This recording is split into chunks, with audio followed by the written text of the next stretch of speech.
Hello everyone. तो आज की इस वीडियो में हम पढ़ने वाले हैं एक्सप्रेशंस के अंदर जो टर्म्स आती हैं उनसे रिलेटेड। ठीक है, तो इससे पहले मैंने आपको बताया था एक्सप्रेशंस के बारे में। एक्सप्रेशन में क्या बताया था इससे लास्ट वीडियो में कि एक्सप्रेशन के अंदर आपको दो चीजें देखने को मिलती हैं, एक नंबर और एक लेटर। नंबर को हम कांस्टेंट बोलते हैं और लेटर को हम वेरिएबल बोलते हैं।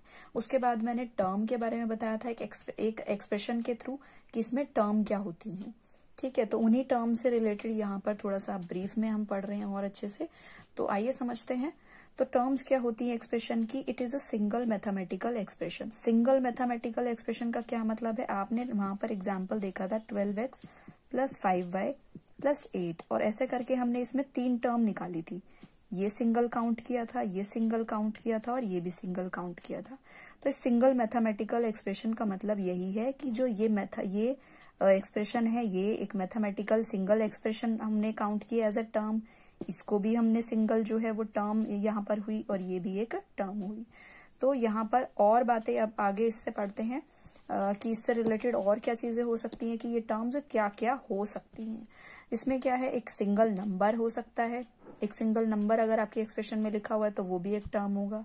फॉर एग्जाम्पल, जैसे आपने अभी ऊपर वाले एग्जाम्पल में 8 देखा था, ऐसे ही यहाँ पे 7, 9 कुछ भी अगर आपके एक्सप्रेशन में ऐसे कोई भी नंबर आते हैं सिंगल, तो वो भी क्या टर्म कहलाएंगी। उसके बाद अगर सिंगल वेरिएबल लिखा हुआ आ जाता है, जैसे कि x या फिर z या a, ठीक है, इस तरीके से कोई भी सिंगल वेरिएबल अकेला अगर लिखा हुआ है तो वो भी एक टर्म कंसिडर किया जाएगा। उसके बाद अगर दो वेरिएबल का प्रोडक्ट यानी कि x y या a b ऐसे करके अगर उनका प्रोडक्ट अगर आपको दिया जाता है तो वो भी एक टर्म बना लेता है। ठीक है, वो भी एक टर्म कंसिडर किया जाएगा। नेक्स्ट है कि product of a number and variable, की अगर कोई नंबर यानी कि 4 और y मैंने ले लिया तो इनका प्रोडक्ट क्या बनेगा 4y, यानी कि ये भी क्या बन गया, एक टर्म बन गया 4y। ऐसे ही आपको और भी एक्सप्रेशन में देखने को मिल सकते हैं, जैसे कि 7x या फिर 12a। इस तरीके से ये जो भी मिलेंगे एक नंबर और वेरिएबल का जो प्रोडक्ट यहाँ पर मिलेगा वो भी क्या होगा, यहाँ पर एक टर्म होगा। आई होप ये इतना समझ में आ गया होगा। ठीक है, तो नेक्स्ट अब हम देखने वाले हैं कि टर्म्स जो होती हैं वो दो तरीके की होती हैं। एक होती है लाइक, ठीक है, लाइक टर्म, और दूसरी होती है अनलाइक टर्म। लाइक टर्म्स कौन सी होती हैं? जिनमें आपका वेरिएबल सेम होता है, हैविंग सेम वेरिएबल। ठीक है, जिनमें सेम वेरिएबल होता है, लाइक 4x 7x 13x, तो इनमें सब में सेम वेरिएबल आ रहा है, तो ये क्या है, like variable, sorry like terms है। अगर डिफरेंट वेरिएबल आ जाता है, हैविंग डिफरेंट वेरिएबल, तो वो क्या कहलाएंगी, वो टर्म्स अनलाइक टर्म्स कहलाएंगी।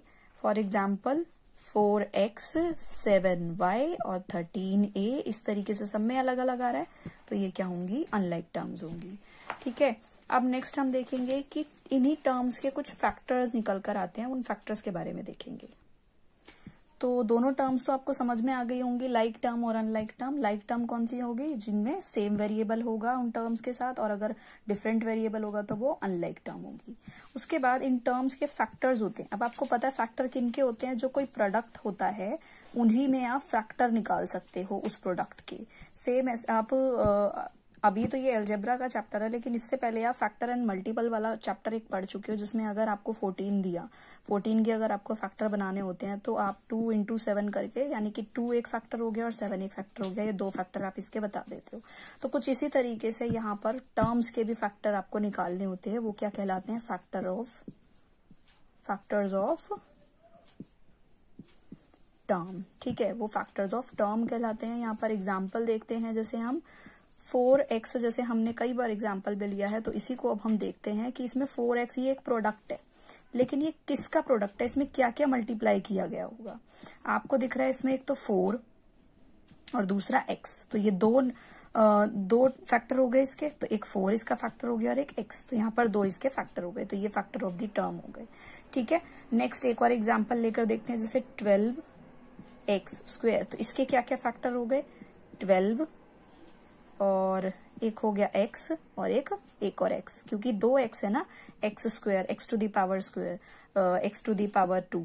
ठीक है, तो x टू दी पावर 2 तो तभी बनेगी जब 2x को आप मल्टीप्लाई करोगे, तो 2x यहाँ पर इसके फैक्टर हुए और एक 12, तो यानी कि इस पूरी टर्म के कितने फैक्टर निकल के आए, 3, 12x।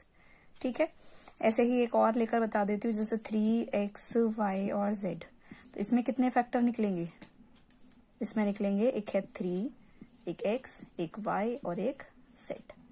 ठीक है, z। तो ये ऐसे करके ये सारे इसके फैक्टर निकल आए इस वाली टर्म की।